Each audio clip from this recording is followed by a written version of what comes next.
All right.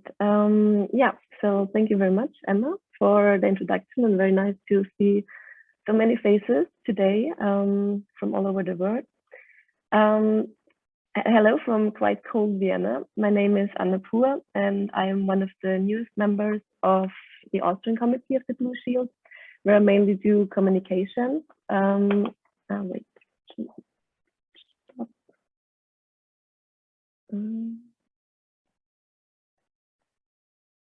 Okay. Where I do communications, which is also my professional background, next to cultural policy and cultural heritage.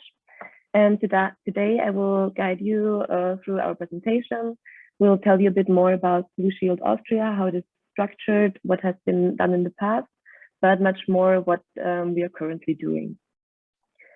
So I will first give you a short introduction to the history of the Austrian Committee, which is closely interwoven with the history of Blue Shield International itself, as you will see, and some of you also know. I will then explain our structure and the organization of the committee.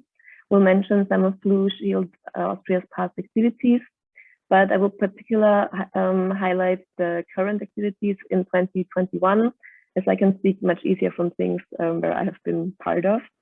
And I will then quickly give you an update of our new homepage that we are working on, thanks to the template that has been provided by Emma and Blue Shield International. And in the end, I will take you to a bit into the future. We'll mention goals and plans that we intend to do. So let's have a quick look at the history of Blue Shield in order to understand the founding of the Austrian Committee. To give you information about the framework, I now noted down here the Hague Convention, but of course I don't have to explain you what it is. But important information is the fact that Austria has ratified the Hague Convention in 1964. And a few years later, to conform this convention, cultural property was recorded, evidence gathered, and property labeled with international protection numbers stated by the Austrian Commission for UNESCO.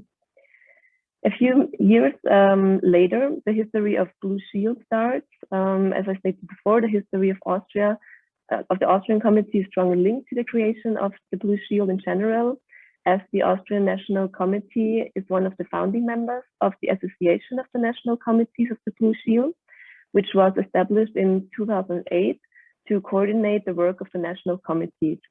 So in 2016, ANCBS formally merged with the International Committee of the Blue Shield to become one, the Blue Shield. And when it started, so the ANCBS, when it was founded, Karl Habsburg, our current president, and also former president of Blue Shield International, was appointed as the first president of ANCBS. And back then, in 2008, the Austrian Committee was founded by the Austrian representatives of the founding organizations. And 1 year later, our committee was officially re-established as a legal entity in Austria. So I also did my homework. I did some research. So I brought you a snapshot of the archive, which is the invitation with the program of the ceremonial act of the founding of Blue Shield Austria, which I found personally very interesting. And also you can see two names on this sheet, two of our current board members, our president and also Friedrich Schipper, which means that they are both now for over 20 years active with the Blue Shield. So that's not nothing, that's a while. And as I can only leave it by touching upon the historic milestones of Blue Shield, it's actually here. I strongly can recommend to everyone who hasn't seen it, the panel on the occasion of the Blue Shield's 25th anniversary. The creation of the Blue Shield with the founding signatories and the first and our president is online on the Blue Shield International website. So here you can really go in depth what concerns the history of Blue Shield in general. So coming back to Blue Shield Austria, it is now composed of a board of 6 members, whom I will specify a bit later. And this board is elected by representatives of the institutional members of Blue Shield Austria which you have listed on this slide, amongst them the Austrian Society for the Protection of Cultural Property, the Austrian UNESCO Commission, the Röhrig Society. We heard already today, of course, founding members ICOM, ICOMOS, and many more. And under its 2021 status, we are registered as a NGO in Austria. So I will now start to introduce you to the structure, after the structure to our activities, which also includes the election of the new board, of the current board.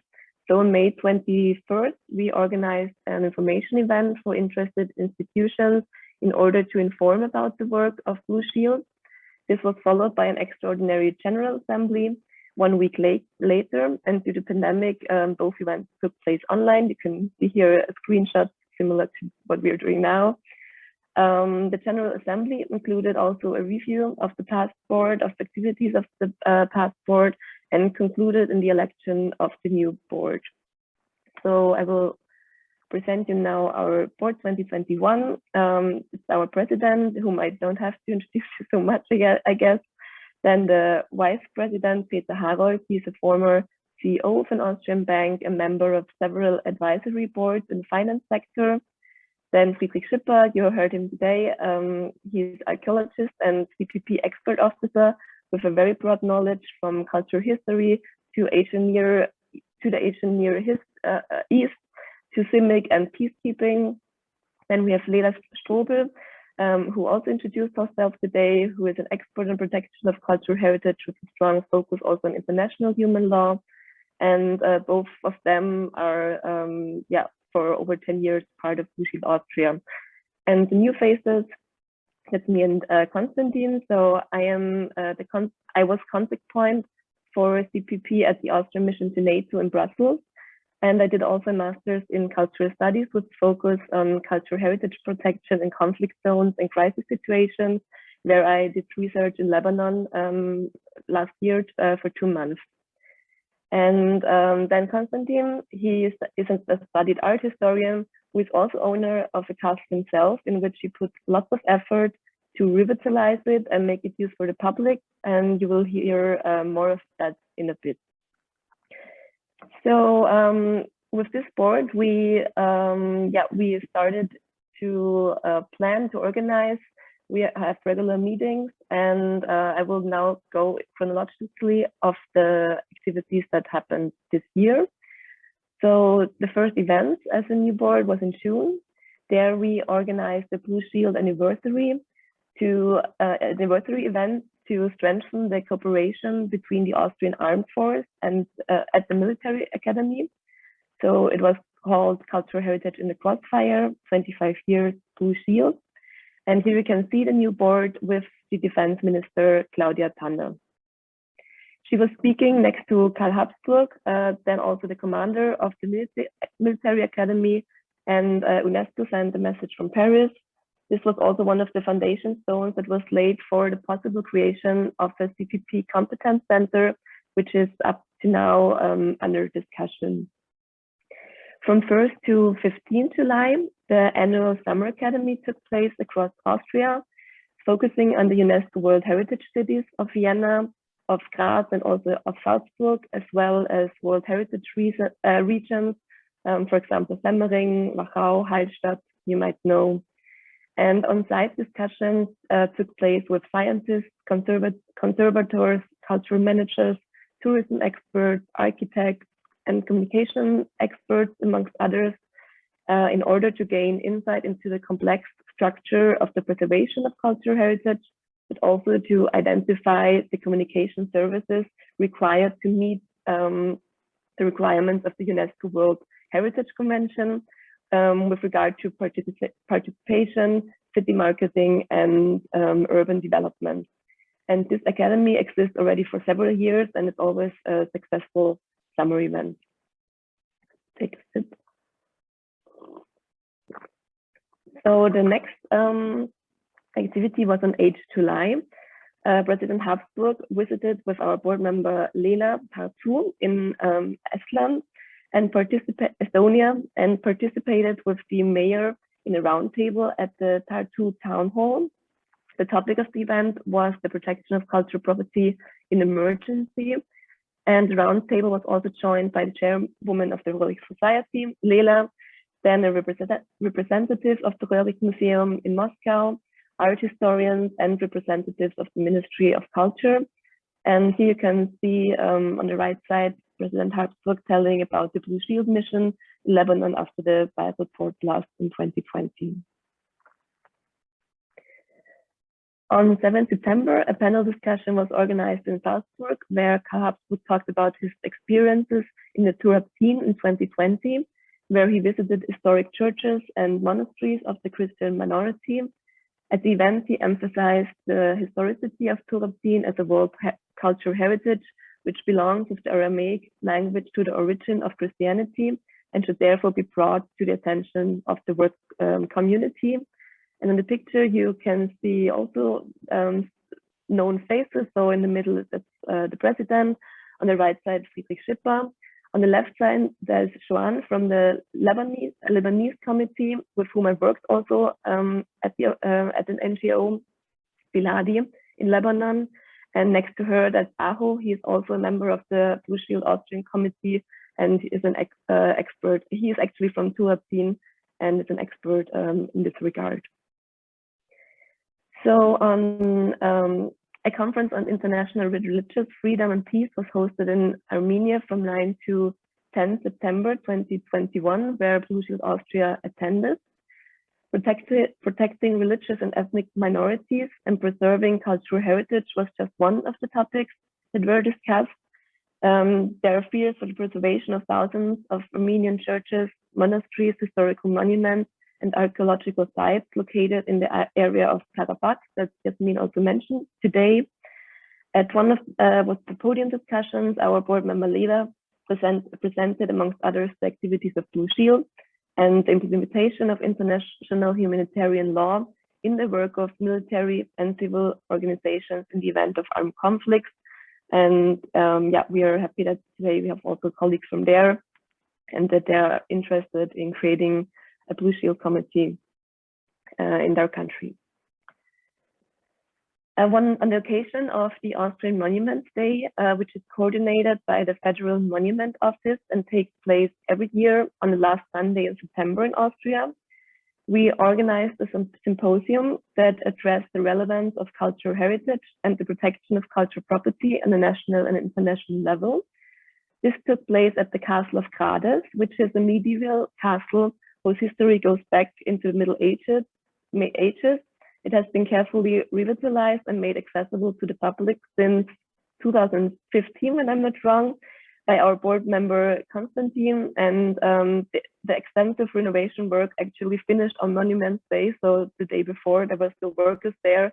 And then we could invite all people interested to the castle.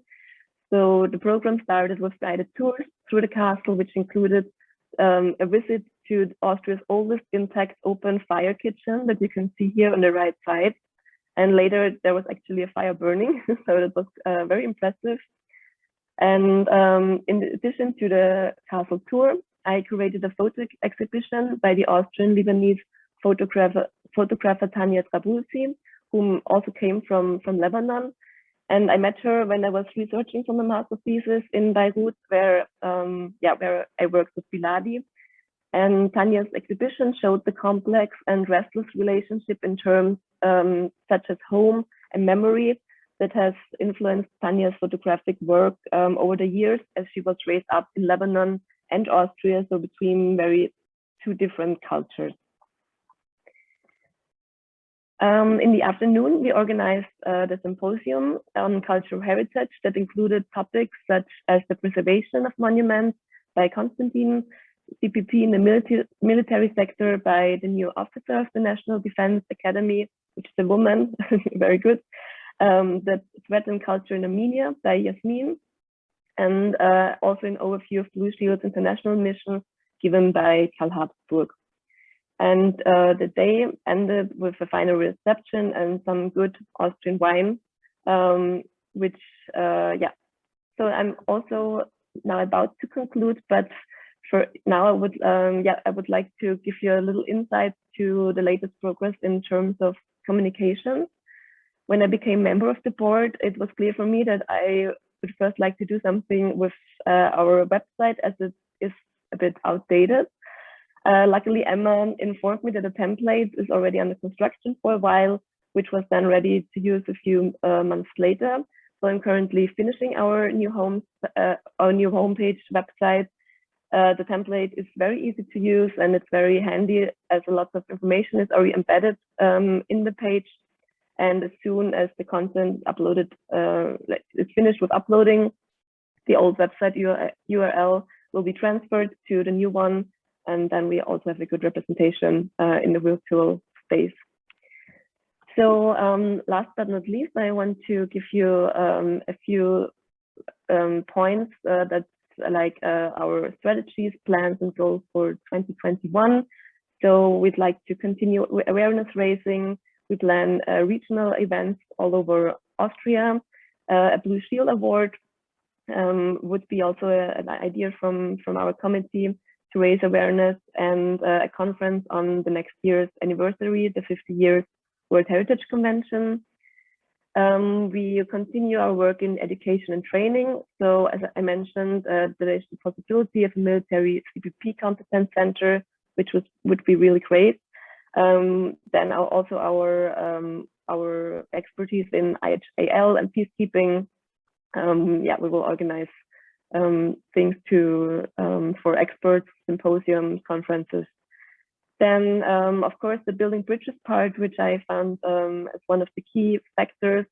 We will stay or continue to be a stronger national contact organization in CPP and CIMIC regards for governmental and also the NGO sector, and support of the new committees and interested partners where Austria has been in the past there and will be also in future. And of course, we want to strengthen our national and international network, interdisciplinary, from military academics, civil society, and NGOs, which is an all-over approach, so to say. So I hope that I could give you an idea of Blue Shield Austria today. Feel free to contact us for every inquiries, project, or cooperation.